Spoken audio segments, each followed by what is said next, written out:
Subscribe कीजिए और bell icon को दबाइए ताकि आपको हमारी वीडियोस रेगुलरली मिलती रहें। अस्सलाम वालेकुम रहमतुल्लाहि व बरकातुहू। प्यारे बच्चों, आज हम दहम जमात के हिस्सा दुवम का चैप्टर नंबर 2 जानदारों में हयाती अफ़आल, इसका पहला part life processes in living organisms, इसका पहला पार्ट हम यहाँ पे स्टडी करने वाले हैं। ये चैप्टर एग्ज़ाम के पॉइंट ऑफ व्यू से भी इम्पॉर्टेंट है और समझने के एतबार से भी इसको थोड़ा सा ध्यान लगा के समझना होगा। आपको ये बेस और फाउंडेशन है, आगे की क्लासेस में भी इसके बार बार रेफरेंस आते हैं, तो मैं आपसे कहूँगा कि बहुत केयरफुली आप इसको देखिए। इसमें बहुत से इंशाल्लाह आपके बेसिक कंसेप्ट्स भी क्लियर होंगे और रेक्टिफाई भी होंगे। ठीक है, तो यहाँ पे हम लोग जो स्टडी करने वाले हैं जानदार और हयाती अफ़आल, जानदार और तवानाई का हुसूल, कुछ ग़िज़ाई अज्ज़ा और हासिल करदा तवानाई, ख़लवी तक़सीम, एक हयाती फ़ेल। तो चलिए इसकी शुरुआत करते हैं। सबसे पहले आपको यहाँ पे ज़रा याद कीजिए, इस उन्वान के तहत 7 सवालात पूछे हुए हैं। ठीक है, ये वाला पोर्शन। लेकिन अब मार्च 2021 यानी आपके साल जो एग्ज़ाम होने वाले हैं उसमें जो 25% सिलेबस को रिड्यूस कर दिया गया है, उसमें ये हिस्सा भी रिड्यूस है। लेकिन मेरी आपसे ये रिक्वेस्ट रहेगी कि ये भी आप कवर करते चलिए ताकि फ्यूचर में आपको कोई डिफ़िकल्टी ना हो। और इसमें जो कंसेप्ट्स हैं वो इंटरलिंक्ड हैं, यानी एक दूसरे से ताल्लुक़ रखते हैं। तो जब तक आप एक दूसरे से ताल्लुक़ रखते हुए पूरे कंसेप्ट्स की एक लड़ी में पिरोते नहीं हैं, तब तक आपका पूरा जो है एक विज़न बिल्डअप नहीं होता है। So I strongly suggest that you should go through all these things. ठीक है, चलिए। तो यहाँ पे आपको पहला सवाल पूछा हुआ है, ग़िज़ा और इसमें मौजूद तग़ज़ियाती मादे जिस्म के लिए किस तरह मुफीद हैं। तो इसका जो है जवाब, ग़िज़ाई अज्ज़ा खून के ज़रिए हर खलिए तक पहुँचते हैं और तवानाई पैदा होती है और हम इससे बहुत मुख्तलिफ़ फ़ेल अंजाम देते हैं, जिस्म की नशोनुमा होती है, तो इसलिए ये मुफीद है। चलिए फिर नेक्स्ट वन है, जिस्म के लिए मुतवाज़ुन ग़िज़ा की क्या अहमियत है। मुतवाज़ुन ग़िज़ा, इसका मतलब यह है कि वो ग़िज़ा, आमतौर पे इसका जवाब बच्चे क्या देते हैं, मुतवाज़ुन ग़िज़ा का अच्छी ग़िज़ा। ठीक है, और दूसरा जवाब ये देते हैं कि जिसमें तमाम ग़िज़ाई अज्ज़ा बराबर हों। ये दोनों भी जवाब सही नहीं है। मुतवाज़ुन ग़िज़ा का मतलब वो होता है कि जिसमें हमारे जिस्म के लिए ज़रूरी तमाम ग़िज़ाई अज्ज़ा मुनासिब मिक़दार में हों। सब बराबर बराबर नहीं होना चाहिए। हर ग़िज़ाई जुज़ की हमारे जिस्म को अलग अलग मिक़दार में ज़रूरत होती है। उतनी ही ज़रूरत के मुताबिक अगर हमारे ग़िज़ाई अज्ज़ा हैं ग़िज़ा में, तब ये कहा जाएगा कि ये मुतवाज़ुन ग़िज़ा है।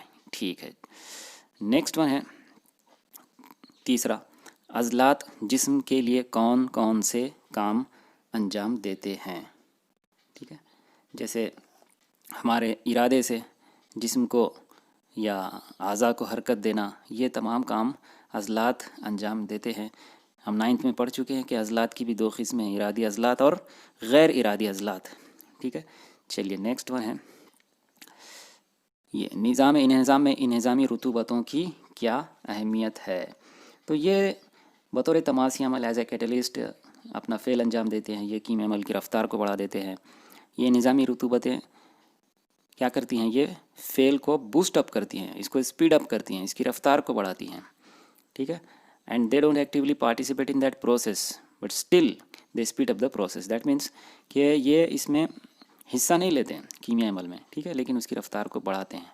चलिए नेक्स्ट वन है, इंसानी जिस्म में तैयार होने वाले फासिद मादों को कौन सा निज़ाम बाहर खारिज करता है। हमारा निज़ाम इस्तिखराज, ठीक है, जिसके बारे में आप पढ़ चुके हैं 9th में, एक्सक्रीटरी सिस्टम इसको इंग्लिश में कहा जाता है। ये हमारे जिस्म से फासिद मादों को बाहर खारिज करने के लिए ज़िम्मेदार है। चलिए नेक्स्ट है, तवानाई तैयार करने के अमल में दौरान खून का निज़ाम किस तरह काम करता है। ठीक है, तो हमारे दिल सारे जिस्म में खून को पंप करता है और हर खलिए तक ऑक्सीजन पहुंचती है। ठीक है, इस तरह से दौरान खून का निज़ाम काम करता है। नेक्स्ट 7वां सवाल है, इंसानी जिस्म के अंदरूनी अफ़ाल पर किस तरह काबू रखा जाता है, इसकी कितनी किस्में हैं। तो हमारे जिस्म के अंदरूनी निज़ाम पर असबी निज़ाम के ज़रिए से ख्वाबों में रखा जाता है। असबी निज़ाम जिसका जो सेंटर होता है वो दिमाग होता है, इसको नर्वस सिस्टम भी कहा जाता है। फिर कीमियाई ख्वाबों और हम आहंगी, ये 9th में आप पढ़ चुके हैं। इस तरह से हमारे जिस्म को के अफ़ाल को ख्वाबों में रखा जाता है। ठीक है, नेक्स्ट आते हैं अब हम जानदार और हयाती अफ़आल। देखिए ये, अब ये वाला जो पोर्शन है देखिए, ये इसमें आपको सिर्फ सबक का इंट्रोडक्शन है। ठीक है, ये आगे का मेन चीज़ तो आपको दी हुई है बाद में, लेकिन ये सबक का इंट्रोडक्शन है। चलिए अब हम इसको देखेंगे लाइन टू लाइन। चूँकि हम लोग इस वक्त बायोलॉजी पढ़ रहे हैं, so we should go through each and every line. ठीक है, फिज़िक्स में ऐसे होता है कि उसमें कंसेप्ट होते हैं, उसमें अंडरस्टैंडिंग बेस होता है, तो वो आपको समझ के लेना होता है। लाइन टू लाइन पढ़ने की ज़रूरत फिज़िक्स में नहीं होती, लेकिन बायोलॉजी में आपको ये रीडिंग के साथ आपको पढ़ाना ज़रूरी है। ठीक है, चलिए अब स्टार्ट करते हैं यहाँ से। इंसानी जिस्म में कई किस्म के निज़ाम मुसलसल अपने अफ़आल अंजाम दे रहे हैं। निज़ाम इंहिज़ाम यानी हमारे हाज़मे का निज़ाम होता है। अमल तनफ़ुस, ठीक है, अब अमल तनफ़ुस की डिटेल आगे आने वाली है। ठीक है, जैसे हम लोग बचपन से सुनते आ रहे हैं कि अमल तनफ़ुस मतलब सांस लेना और छोड़ना। ठीक है, लेकिन ये अमल तनफ़ुस का सिर्फ एक हिस्सा है। मुकम्मल अमल तनफ़ुस क्या है, ये इस सबक में आपको डिटेल्ड स्टडी के लिए दिया हुआ है। नेक्स्ट, निज़ाम दौरान खून, निज़ाम इस्तिखराज यानी जिस्म से फासिद और गलीज़ और बेकार मादों को बाहर खारिज कर देने वाला जो निज़ाम है वो निज़ाम इस्तिखराज। असबी निज़ाम यानी हमारे जिस्म के तमाम आज़ा को, उसके अफ़आल को कंट्रोल में रखने वाला जो सिस्टम है उसको असबी निज़ाम या नर्वस सिस्टम कहते हैं। वगैरह के साथ जिस्म के अंदरूनी और बैरूनी आज़ा अपने काम आज़ादाना लेकिन हम आहंगी के साथ अंजाम देते हैं। ठीक है, हम आहंगी यानी इन सब के अंदर एक कोऑर्डिनेशन होता है। ये तमाम आज़ा और निज़ाम तमाम जानदारों में कम व बेश मुख्तलिफ़ तरीक़े से अफ़आल अंजाम देते हैं। इसके लिए जानदारों को मुसलसल तवानाई के सरचश्मे की ज़रूरत होती है। ठीक है, सरचश्मा यानी सोर्स, ज़रिया, जहाँ से हमको कोई चीज़ हासिल होती है उसे कहते हैं सरचश्मा। ठीक है, तो मुसलसल जानदारों को किस चीज़ की ज़रूरत होती है, तवानाई की ज़रूरत होती है। देखिए, कार्बोहाइड्रेट, चर्बी, प्रोटीन, ये ग़िज़ाई अज्जा तवानाई के अहम ज़राए हैं। हर खलिए में तवानाई के मरकज़ की शक्ल में तवानिये माइटोकॉन्ड्रिया देंगे। ये माइटोकॉन्ड्रिया ये हमारे आज के सबक का हीरो है। देखिए ये सबसे इम्पोर्टेंट है माइटोकॉन्ड्रिया, क्योंकि इसी के ज़रिए से हमें तवानाई हासिल होती है। इसीलिए तो माइटोकॉन्ड्रिया जो है तवानिया, उसको खलिए का तवानाई घर कहते हैं, इसको पावर हाउस कहते हैं इसको। चलिए, माइटोकॉन्ड्रिया के ज़रिए तवानाई हासिल की जाती है। तवानाई की तैयारी में सिर्फ ग़िज़ाई अशिया ही दरकार नहीं होती हैं, बल्कि इसके लिए ऑक्सीजन की भी ज़रूरत होती है। कुछ खुर्दबीनी जानदारों में ऑक्सीजन की ज़रूरत नहीं होती, तो जो खुर्दबीनी जानदार में ऑक्सीजन की ज़रूरत नहीं होती उनके अंदर गैर ऑक्सीजनी तनफ़ुस यानी एनारोबिक रेस्पिरेशन का फ़ेल अंजाम दिया जाता है। चलिए, ये तमाम अज्ज़ा अमल तरसील के ज़रिए तवानिये तक पहुँचते हैं। तवानिये यानी माइटोकॉन्ड्रिया। कंट्रोल सिस्टम असबी निज़ाम तो तमाम अफ़आल पर काबू रखता ही है, लेकिन यानी तवानाई की तैयारी में हर हयाती फ़ेल अपना अपना किरदार बखूबी अदा करता है। इन तमाम अफ़आल के लिए तवानाई की ज़रूरत होती है। फिर हमको देखिए तवानाई कहाँ से हासिल होती है, इसका एक छोटा सा यहाँ पर इंट्रोडक्शन दिया हुआ है। हम और दूसरे हैवानात फल और सब्ज़ी तरकारियाँ इस्तेमाल करते हैं। नबातात अपनी ग़िज़ा ख़ुद तैयार करते हैं। ये ठीक है, वो कौन सा नाम है उसको दिया हुआ, बोलो बच्चों। नबातात अपनी ग़िज़ा ख़ुद तैयार करते हैं, इस अमल को क्या कहते हैं? जी हाँ, शुआई तरकीब, इंग्लिश में फोटोसिंथेसिस।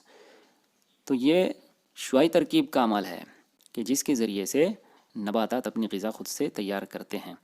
वो ग़िज़ा का कुछ हिस्सा ख़ुद इस्तेमाल करती हैं और बाकी ग़िज़ा फल, पत्तों, तनों और जड़ों में ज़ख़ीरा कर देती हैं। ये नबाती अशिया हम बतौर ग़िज़ा इस्तेमाल करते हैं और इनसे मुख्तलिफ़ तग़ज़ियाती मादे जैसे कार्बोहाइड्रेट, प्रोटीन, चर्बी, विटामिन, मादनियात हासिल करते हैं। देखिए ये जो है ये ग़िज़ाई अज्ज़ा के नाम हैं। इनके हुसूल के लिए हम कौन सी ग़िज़ाई अशिया खाते हैं? दूध, फल, गुड़, शक्कर, तरकारी, गेहूँ, मकई, नाचनी, जवार, बाजरा, चावल, ये अनाजों वगैरह के नाम हैं, रोज़मर्रा की ज़िंदगी में हमारे इस्तेमाल में है। शहद, आलू, रतालू, मिठाई से हमें कार्बोहाइड्रेट मिलता है। हाँ, ये देखिए नेक्स्ट वन, ये जो है ये आपको खाली जगहों के लिए सवाल पूछा जा सकता है। कार्बोहाइड्रेट से हमें डैश डैश डैश तवानाई हासिल होती है, यानी 4 किलो कैलोरी पर ग्राम। ये याद रखना है आपको, कार्बोहाइड्रेट से हमको 4 किलो कैलोरी फ़ी ग्राम इतनी तवानाई हमको हासिल होती है। ये तवानाई दर हकीकत किस तरह हासिल होती है, आइए इसका मुताला करें। अब नेक्स्ट ये वाला जो पोर्शन है आपका, ठीक है, ये वाला, इसके अंदर ये मार्च 2021 इस इम्तिहान के लिए आपको पूछा नहीं जाने वाला है, ठीक है, लेकिन इसकी भी हमको थोड़ा डिस्क्रिप्शन समझ लेना ज़रूरी है। तो देखिए, आइए दिमाग पर जोर दें।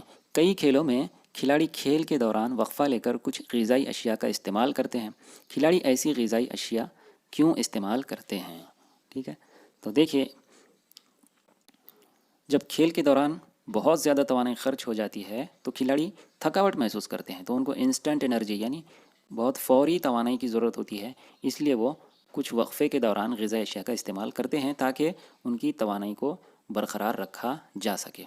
चलिए, अब ज़रा याद कीजिए कि तनफ़ुस यानी का क्या, तनफ़ुस का अमल किस तरह अंजाम पाता है, और इसी का जवाब आपको ये पूरा तफसील से आगे आने वाला है कि तनफ़ुस यानी क्या। देखिए, हम बचपन से सुनते आ रहे हैं कि तनफ़ुस यानी क्या होता है कि सांस लेना और सांस छोड़ना, ठीक है, लेकिन एक्चुअली अमल तनफ़ुस है क्या। हम जो सांस लेना और सांस छोड़ना, ये देखिए, इनहेल एक्सहेल इंग्लिश में कहा जाता है इसको, ठीक है, सांस लेना और सांस छोड़ना, ये बैरूनी तनफ़ुस है ये, ठीक है। इसमें होता क्या है, देखिए थोड़ा सा बेसिक हम जब तक समझेंगे नहीं ना तो ये सबक की वजह से हमको कन्फ्यूजन रहेगा, ठीक है। तो हम थोड़ा सा बेसिक चीज़ें देख लेते हैं इसकी कि एक्चुअली अमल तनफ़ुस के अंदर जो है, सबसे पहले तो देखिए कि हम जब सांस लेते हैं तो वो फेफड़ों के अंदर पहुंचती है, ठीक है, ये दो फेफड़ों के अंदर क्या होता है, गैसों का तबादला होता है, ठीक है। गैसों का तबादला कैसे, गैसों का तबादला, वहाँ पे फेफड़े क्या करते हैं, उस हवा में से ऑक्सीजन, ठीक है, ऑक्सीजन O2 इसको अंदर ले लेते हैं, जज्ब कर लेते हैं, और CO2 यानी कार्बन डाइऑक्साइड इसको खारिज कर देते हैं, बाहर छोड़ देते हैं, ठीक है। अब मेरा आपसे सवाल है कि CO2 कहाँ से आई है, ठीक है, ऑक्सीजन तो समझ में आ रहा है कि हवा से आई है, ये CO2 कहाँ से आई, तो उसका जवाब क्या है, चलिए देखते हैं उसका जवाब। देखिए, खून जब सप्लाई होता है सारे जिस्म में तो क्या होता है, ऑक्सीजन वहाँ पे उसके खलियात तक पहुँच जाती है।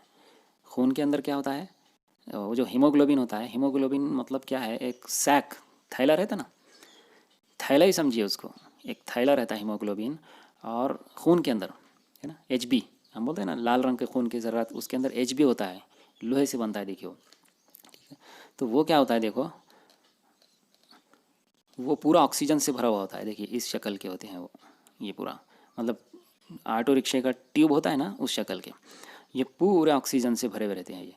ये जाते हैं जिस्म के तमाम टिश्यूज़ तक पहुंचते हैं, खलिए तक पहुंचते हैं, और उसके बाद वो पूरी ऑक्सीजन अपनी वहाँ पे छोड़ देते हैं, खारिज कर देते हैं, ठीक है। उस ऑक्सीजन का क्या काम रहता है वहाँ खलियात में, ये हम आगे देखने वाले हैं, ठीक है। लेकिन यहाँ तक हमारी समझ में आ गया कि वो पूरी ऑक्सीजन को टिश्यूज़ और खलियात तक ले जाके छोड़ देते हैं। अब वो क्या होते हैं, वो ऑक्सीजन से खाली हो जाते हैं। ऐसे खून को क्या कहा जाता है, डीऑक्सीजनेटेड ब्लड, यानी गैर ऑक्सीजनी खून, ठीक है। अब ये जो खून वापस आता है, आपने पढ़ा हुआ है कि ये वरीदों के ज़रिए से आता है, किसके ज़रिए से, वरीदों के ज़रिए से, ठीक है। अब वरीदों के ज़रिए से आता है तो कहाँ पहुँचता है वो, देखिए दिल के अंदर। चलिए, वहाँ पे कौन सा फेल अंजाम पाता है ये देखेंगे अब हम। दिल के अंदर, ठीक है। अब वो ये जो खून पहुँचता है, मैं क्या करता हूँ इसको नीले रंग से लेंगे अपन। डीऑक्सीजनेटेड ब्लड को आमतौर पे नीले रंग से जाहिर किया जाता है। चलिए यहाँ पे आया, यहाँ पे जैसे ही पहुँच जाता है वो पंप होके फेफड़ों के अंदर पहुँच जाता है। पंप होके कहाँ जा रहा है वो? फेफड़ों में। अच्छा, किस लिए? ऑक्सीजन हासिल करने के लिए, ठीक है। हाँ, वो पंप होके कहाँ चला गया? फेफड़ों में। फेफड़ों में उसने हवा के ज़रिए से ऑक्सीजन ली। ऑक्सीजन से लेके वो कहाँ पे पहुँचता है? दोबारा से दिल में पहुँचता है। दोबारा से कहाँ पहुँचता है? दिल में पहुँचता है, ठीक है। अब उसके अंदर ऑक्सीजन मौजूद है। अब क्या मौजूद है? ऑक्सीजन। इसको कहते हैं ऑक्सीजनेटेड ब्लड, यानी ऑक्सीजनी खून, यानी साफ खून। चलिए, अब पहुँच गया ये दिल में। दिल इसको जो है पंप करता है। जैसे ये पंप करता है तो ये शरीयानों के ज़रिए से सारे जिस्म के हर हिस्से तक, हर खलिए तक, हर टिश्यू तक पहुंचना शुरू हो जाता है। ये इस तरह की होती है उसकी मूवमेंट, ठीक है ना। अब ये क्या होता है? ये जिस्म के हर हिस्से तक पहुंचने के बाद खलियात को जाके पूरा ब्लड सप्लाई कर देता है। ये हर खलिए को क्या कर देता है? ये ब्लड सप्लाई कर देता है। फिर पूरा ब्लड सप्लाई करने के बाद ये ऑक्सीजन से खाली हो जाता है, and this is called deoxygenated blood. इसी को हम गैर ऑक्सीजनी खून यानी गंदा खून भी कहते हैं।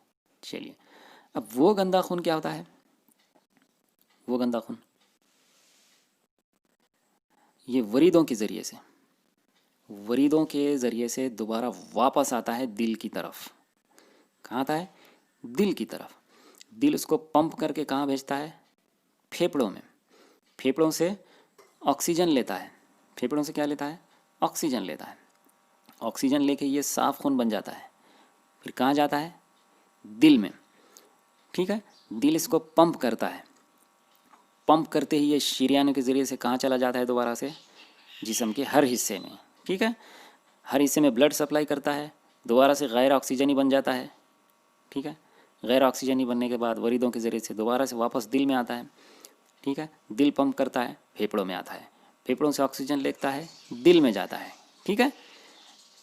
दिल पंप करता है, फिर दोबारा से अपने सफ़र पे रवाना हो जाता है। ये सफ़र जो है उसका रात दिन चलता रहता है, ठीक है ना। अब ये हो गया, देखिए हमने ब्लड सर्कुलेशन के ज़रिए से किस तरह से हमारे जिस्म के हर खलिए को ऑक्सीजन मिलती है, यहाँ तक हमने देख लिया। ये जो है फेफड़ों के अंदर जो हम सांस लेते छोड़ते हैं, ये बैरूनी तनफ़ुस है, ठीक है। तो अब अंदरूनी तनफ़ुस क्या होता है? अंदरूनी तनफ़ुस यानी कि ऑक्सीजन जो है पूरे खलिया तक पहुंच गई, जिस्म के हर खलिए तक। तो खलिए के अंदर जो अमल होता है जिसके ज़रिए से तवानाई हमको हासिल होती है, मुख्तलिफ़ आमाल होते हैं उसमें, वो हम आगे देखने वाले हैं, डिटेल में उसकी स्टडी करने वाले हैं। वो जो आमाल होते हैं उसके नतीजे में तवानाई खारिज होती है जो हमारे जिस्म के मुख्तलिफ़ फ़ेल अंजाम देने के लिए काम आती है। वो तवानाई खारिज करने का जो अमल है खलिए के अंदर, उसे कहते हैं खलवी तनफ़ुस। तो पता क्या चला? पता ये चला कि पहले जो है तो बाहरी यानी बैरूनी तनफ़ुस होता है, ठीक है। और उसके बाद ऑक्सीजन पहुंचती है जिस्म के हर खलिए तक, ठीक है। और खलिए तक पहुंचने के बाद क्या होता है इसमें? खलवी तनफ़ुस, ठीक है, तनफ़ुस। अब खलवी तनफ़ुस की डिटेल हम इंशाल्लाह आगे देखने वाले हैं। चलिए अब इस चीज़ को आगे बढ़ाते हैं। जानदार और तवानाई की तैयारी, ठीक है। चलिए, अब आपसे पूछा, झैल की शक्ल का मुशाहिदा करके इसे नामज़द कीजिए। जानदारों में अमल तनफ़ुस जिस्मानी और खलवी इस तरह दो सतहों पर अंजाम पाता है। जिस्मानी सतह पर होने वाले तनफ़ुस में ऑक्सीजन और कार्बन डाइऑक्साइड गैसों का जिस्म और अतराफ़ के माहौल में लेन देन होता है। खलवी सतह पर होने वाले तनफ़ुसी अमल में ऑक्सीजन के ज़रिए या ऑक्सीजन के बग़ैर ग़िज़ाई अज्ज़ा की तकसीद होती है। चलिए, फिर आपसे कहा हुआ ये जो है इंसानी निज़ाम तनफ़ुस है। आपसे कहा हुआ है कि इसके ये जो खाली हैं बॉक्स उसमें नाम लिखना है। तो जैसे आपको मालूम है ये जो है तो नाक है, ठीक है। अपन क्या कर लेंगे? पेन को चेंज कर लेंगे, ठीक है। ये जो है नाक है, उसके बाद ये मुंह है, फिर ये वाला जो है नरखरा है, नरखरा, जिसको फेरिंग्स कहते हैं इंग्लिश में। देखिए ये बहुत इंपॉर्टेंट है, ये वाला फेरिंग्स कहाँ से शुरू होता है? देखिए ये हमारे मुंह का आखिरी हिस्सा जो है क्या, वहाँ से एंड थे ये यहाँ तक, इतने वाला हिस्सा, ठीक है, इसको फेरिंग्स कहते हैं। ये माउथ फेरिंग्स, ये नेज़ल फेरिंग्स। हमारा मुंह देखिए, हमारा मुंह ये वाला, हम जो ग़िज़ा खाते हैं वो, और ये नाक, ये दोनों कैविटीज़ आगे जाके कंबाइन हो जाते हैं, जुड़ जाते हैं। समझ में आया ना? ये यहाँ पे आके जुड़ जाते हैं दोनों। ये बहुत इंपॉर्टेंट चीज़ है ये मेडिकली बाद में क्या होता है, अगर कोई बेड पे पेशेंट है और मुंह से उसको खाना नहीं खिला सकते, तो फिर क्या होता है, नाक से, नेज़ल कैविटी से उसको लिक्विड जो ग़िज़ा है वो सप्लाई की जाती है, ठीक है। खैर, तो ये वाला जो है नरखरा है, ठीक है। फिर उसके बाद और क्या चीज़ है, देखिए इसमें ये जो है तो सांस की नाली है, लैरिंग्स कहते हैं इसको, ये फेरिंग्स है, ये लैरिंग्स है, सांस की नाली, ये फेफड़ा है, ठीक है। उसके बाद ये ब्रोंकाई है। ब्रोंकाई क्या होता है, देखो सांस की नाली से आगे ये जितने भी जालदार पूरी नालियाँ फेफड़ों के अंदर होती हैं वो ब्रोंकाई होती हैं, ठीक है ना। और बाद में ये बहुत ही माइक्रोस्कोपिक लेवल पे है ना, गुब्बारे के जैसे बहुत बारीक बारीक बारीक छोटे छोटे गुब्बारे समझिए, उसमें तब्दील हो जाता है। तो ये ब्रोंक्यूल, ये क्या है, ब्रोंक्यूल, ठीक है। और आखिर में अल्वेलाई पे जाके ख़त्म हो जाता है, ठीक है ना। और क्या चीज़ है, ये वाला, ठीक है, ये ब्रोंक्यूल या अल्वेलाई। फिर ये जो है ये डायफ्राम है ना, पर्दे शिकम, पर्दे शिकम है ये।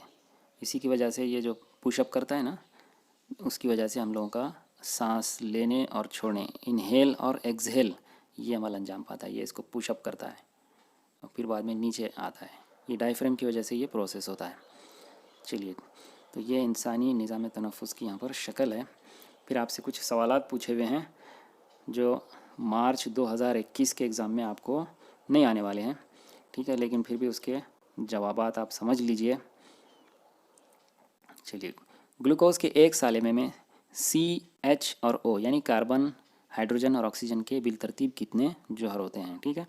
तो इसमें जो है ग्लूकोज का जो केमिकल फार्मूला है C6H12 और O6, ये ग्लूकोज का है, ठीक है।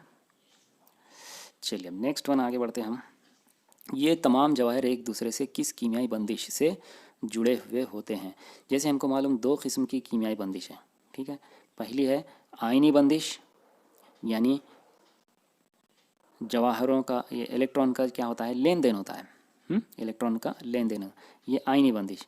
और दूसरे में क्या होता है, जौहरों की पार्टनरशिप होती है, साझेदारी, उसे कहते हैं हम गिरफ्त बंदिश, कोवैलेंट बॉन्ड, कोवैलेंट बॉन्ड। तो ये हम गिरफ्त बंदिश इसमें होती है। किस कीमियाई बंदिश, यानी हम गिरफ्त बंदिश इसका जवाब है, ठीक है। सालेमे की तकसीद से क्या मुराद है? सालेमे की तकसीद यानी कोई जौहर या सालेमा ऑक्सीजन हासिल कर ले या हाइड्रोजन वो खो दे, ठीक है, तो वो क्या करता है, अमल तकसीद कहलाता है, ठीक है। इलेक्ट्रॉन खोने का जो अमल है वो भी क्या कहलाता है, तकसीद का अमल, ठीक है, ऑक्सीडेशन। नेक्स्ट, चलिए अब इसके आगे बढ़ते हैं हम लोग नेक्स्ट स्टेप में।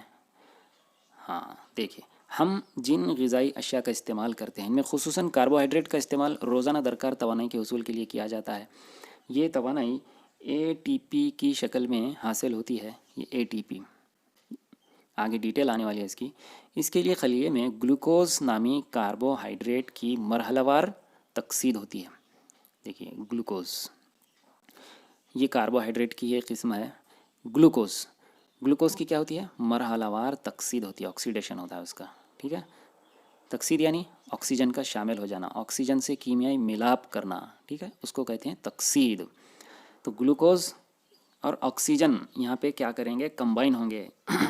कौन कौन, ग्लूकोज और ऑक्सीजन कंबाइन होंगे, यहाँ पे मिलाप करेंगे, ठीक है, यानी उनकी तकसीद होगी ग्लूकोज की। तो इसको क्या कहते हैं, खलवी सतह का तनफ़ुस कहते हैं। खलिए में खलवी तनफ़ुस दो किस्म का होता है, ऑक्सीजनी तनफ़ुस यानी इसमें ऑक्सीजन हिस्सा लेती है, गैर ऑक्सीजनी तनफ़ुस यानी ऑक्सीजन इसमें हिस्सा नहीं लेती है। ऑक्सीजनी तनफ़ुस के दौरान 3 मराहिल में ग्लूकोज की तकसीद होती है। तो 3 स्टेप्स हैं उसके, ठीक है। तो वो डिटेल में समझने के लिए मैं आपको एक चार्ट दिखाता हूँ। वो चार्ट को आप गौर से देखिए। वो चार्ट के ज़रिए से आपको आगे वाले जो हम लोग समझने वाले हैं स्टेप्स बहुत ईजी हो जाएंगे, ठीक है।